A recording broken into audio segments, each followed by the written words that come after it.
네, 3년 7개월 만입니다. 이번 주부터 모든 언론 브리핑이 청와대 춘추관에서 진행이 되고 있는데요. 청와대 복귀가 하는 의미부터 짚어주실까요? 네, 뭐 아시다시피 윤석열 전 대통령이 이제 집권하기 시작하면서 그 청와대에서 이제 용산 현재 그 집무실로 이제 이전을 했던 바가 있습니다. 네. 한 3년 7개월 만에 이제 다시 청와대로 이제 복귀가 이루어진 거고요. 뭐 이사는 25일 정도까지 뭐 일단 마무리를 한다고 하고 관전은 아마 수리를 좀 대대적으로 하는 것 같습니다. 네. 그래서 대통령 부부가 이제 청와대 경내에 있는 관저로 이사를 하는 시기는 뭐 내년 1월 중에 이제 이루어질 것으로 그렇게 지금 예상이 되고 있는 상황이고요. 그동안 국민들에게 이제 개방이 돼서 많이 아마 가보셨을 겁니다. 그런데 이제는 뭐 그렇게 전면 개방은 안 이루어지기 때문에 네. 앞으로 그렇게 뭐 전체를 다 경내 전체를 둘러보는 건 이제 어려울 것 같고요. 하지만 이제 부분적으로는 개방을 지금 계획 중인 것으로 그렇게 지금 전해지고 있습니다. 네, 이 청와대 복귀는 이재명 대통령의 후보 시절의 공약이기도 했는데요. 청와대가 가지는 역사적인 의미도 있지 않습니까? 네, 그렇습니다. 그래서 뭐 해방 이후에 이제 초대 대통령 때부터 이제 사용을 해온 그런 공간입니다. 사실 뭐 따지고 보면 그 이전부터 이제 이곳이 이제 관저로 사용이 됐었죠. 그래서 이제 일제 시대에 이제 여기 이제 그때부터 이제 조선 총독 관저로 활용됐던 바가 있고, 네. 또 미군정 시절에는 이제 하지 중장의 관저로 또 사용이 됐고, 이승만 전 대통령부터 이제 여기 초기에는 이름이 이제 경무대로 붙여졌다가 이제 청와대로 이제 바뀌면서 현재까지 이어져 오고 있는 이제 그런 그 상황이고요. 뭐 아시다시피 이제 그 건물 이제 기와가 이제 푸른빛이다 보니까 청와대로 이렇게 이제 불린, 어떻게 보면 대통령의 공간으로서 상징적인 그런 장소로 이제 여겨져 왔고, 1948년부터 2022년까지 이제 사용이 되다가 잠시 국민에게 개방됐다가 다시 이제 대통령의 공간으로 되돌아가는 이제 그런 과정을 거쳤다, 이렇게 보시면 될 것 같습니다. 네, 그런데 이 청와대의 구조 자체가 소통에 장애가 된다, 이런 지적이 여러 번 네. 있었습니다. 그런데 이재명 정부는 투명한 국정 공개를 지향하고 있지 않습니까? 여기에 따른 뭔가 방안도 마련이 됐을까요? 네, 그렇습니다. 그래서 뭐 청와대가 사실은 이제 그 뭐 약간 구중군 걸 같다, 이제 이런 평가를 과거에도 이제 많이 받았었죠. 네. 그리고 대통령하고 참모진하고 거리가 너무 떨어져 있습니다. 그러니까 미국의 백악관 같은 경우에는 이제 대통령 집무 공간하고 그 비서관들, 보좌관들 하고의 공간이 그렇게 멀리 떨어져 있지 않아서 이제 수시로 소통이 이제 가능한 그런 구조인 반면에, 청와대 같은 경우에는 대통령 이제 집무실로 전통적으로 쓰여온 그 관저, 본관 건물하고 보좌진들이 이제 활용하는 이제 여민관이죠. 현재 여민관. 네. 그 사무동하고 거리가 꽤 멉니다. 그래서 이제 참모진들이 대통령을 만나러 가는데도 시간이 꽤 걸리고, 네. 뭐 이제 500m 이상 되니까 이제 걸어가더라도 시간이 꽤 걸리는 거죠.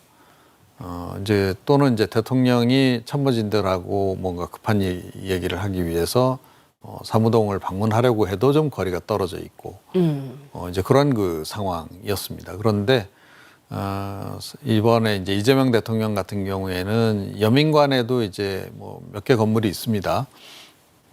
그 중에서 이제 뭐 실장급들이 이제 사용하는 그 공간에 대통령 집무실을 따로 마련한 것으로 그렇게 지금 알려지고 있습니다. 그래서 대통령이 그 본관 건물보다는 주로 여민관에 머물면서 또 수시로 이제 그 참모진들하고 소통을 하면서 업무를 보는 것으로 그렇게 지금 계획이 된 것으로 알려지고 있습니다.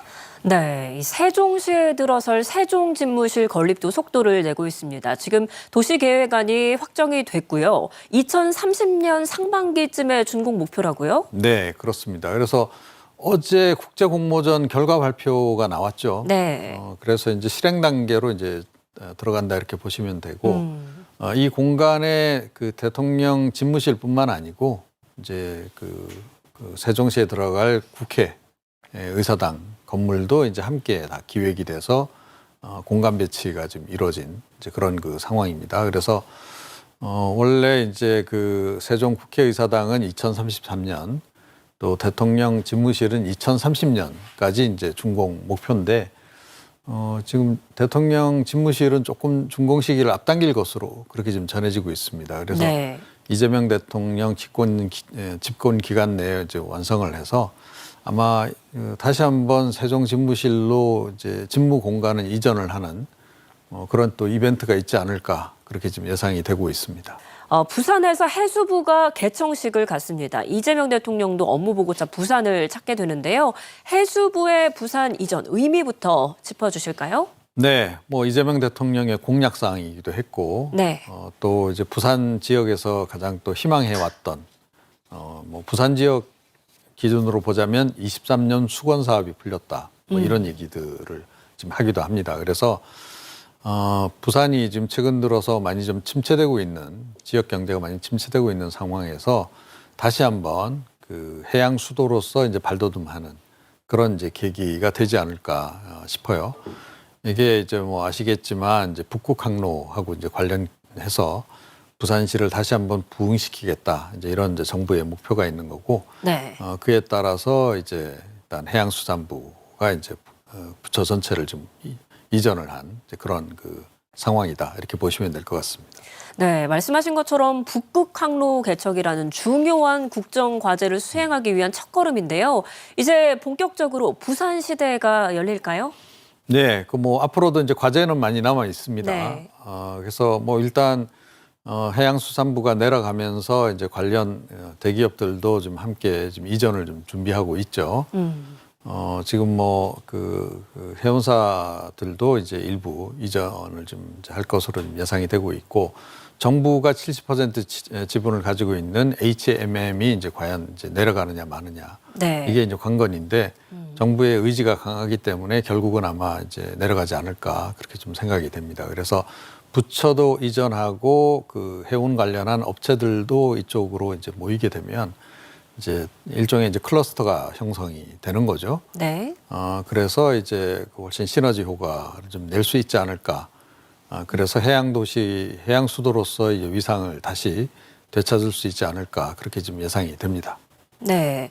북극 항로 예상 경로는 어떻게 됩니까? 네, 뭐 기존에 이제 그 운송, 특히 이제 한국에서 유럽에서 이제 최대 항구가 이제 그 로테르담인데, 부산에서 로테르담까지 거리가 2만 킬로미터입니다.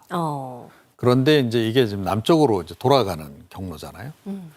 이걸 이제 북극 항로로 해서 북쪽으로 이제 돌아가게 되면 13,000km로 거리가 줄어듭니다. 거의 절반 가까이 이제 줄어드는 거죠. 다만 이제 유빙들이 많이 떠내려오고 그래서 이제 러시아 쪽의 도움을 받아서 이제 좀 통과를 해야 되는 이제 그런 이제 부분이 좀 있습니다. 비용도 그래서 좀 발생하는 측면이 있긴 한데, 네. 그렇더라도 일단 기간이 많이 단축이 됩니다. 그러니까 기존의 항로가 이제 부산에서 유럽까지 가는데 30일 걸렸다면, 네. 북극 항로를 이용하게 되면 이제 20일밖에 안 걸리고요. 네. 당연히 이제 그러다 보니까 이제 비용도 많이 절감이 이제 되는 이제 그런 효과가 있을 것으로 그렇게 지금 보고 있는 겁니다. 네, 이 북극 항로 시대가 오면은 부가 효과도 상당히 많을 것 같고요. 실제로 10대 해운사 두 곳도 이번에 부산으로 함께 옮기지 않습니까? 네, 지역 활성화 효과도 상당할 것 같습니다. 네, 그렇죠. 그러니까 조금 전에 말씀드렸듯이 이제 부산 지역 경제가 최근 이제 뭐 굉장히 침체기를 지금 겪고 있기 때문에 이제 그 문제를 이제 타개를 해야 되는 상황입니다. 네. 이제 그런 상태에서 일단 이제 해운업이 다시 부산 지역을 중심으로 해서 이제 클러스터가 형성이 되면 당연히 이제 부산 지역 경제가 이제 활성화될 것으로 그렇게 지금 이제 예상이 되고 있고요. 안 그래도 이제 부경대를 비롯해서 이제 부산 지역의 그 해운 관련한 학과들을 이제 운영하는 대학들도 많이 있습니다. 그래서 그 대학 출신들이 이제 뭐 졸업하게 되면 그 지역에서 그냥 취업을 하게 되는 그런 이제 일종의 모델이 이제 만들어지지 않을까 그렇게 지금 예상이 되고 있습니다. 네. 또 오늘 해양수산부 업무보고가 부산에서 진행이 됩니다. 해수부를 마지막으로 업무보고가 마무리가 되는데요. 마지막 업무보고 의미 짚어주실까요? 예. 그러니까 뭐 올해 지금 업무 보고 같은 경우에는 이제 이재명 대통령의 의지에 따라서 이제 실시간 생중계되지 않았습니까? 네. 그래서 이제 많은 화제를 낳기도 하고 또 많은 논란을 이제 유발하기도 좀 했습니다만 어찌됐건 이제 끝까지 생중계로 이제 해서 이제 마무리가 이제 되는 거고요. 이번에 그 업무 보고한 기관들이 굉장히 숫자가 많습니다. 한 네. 233개 정도 기관이 이제 되는 거고요. 해양수산부가 이제 그 마지막 그걸 이제 대미를 장식한다 그런 의미가 이제 있다 이렇게 보시면 될 것 같습니다.